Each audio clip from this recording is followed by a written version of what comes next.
in any communal living situation like Strata, which you all live in, there's a whole lot of different issues that come up when you're sharing assets and resources. And one of the key things that people have a really bugbear about is parking. And so many years ago, when I was living in the Strata building and had triple security swipes in it, people would come down through the triple security swipes, and my parking was directly off its lift, and they decided that they would park in that nominated parking, which is really, really frustrating. So back then, the alternatives were go to body corporate, get approval, put a garage door in, go to council.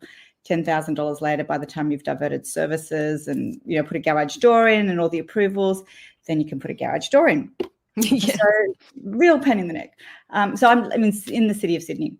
Then moved into another building for an office suite, and they tried to do the same thing there. But of course, the building didn't allow rules to enclose your parking space. And in this situation, it was an office building in King's Cross, and it was actually worse because there was a hotel in the part of the building as well. So it was a mixed use building.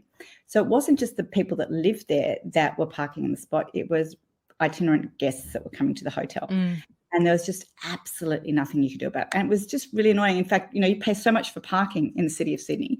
And when you buy a property or you rent it, I mean, you're putting a huge amount of investment in that. So you expect to be able to use it, apart from the stress it causes you.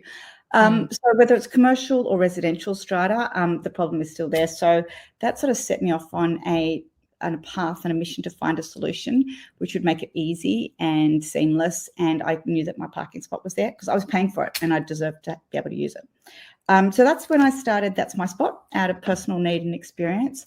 And I've been running that for the last 15 years because there's a lot of other people that have that problem. And so we try and solve it with a really simple solution. So we have these bollards that start with very basic manual bollards for people on a budget, that go through to remote control, that go through smart bollards that work off a smartphone,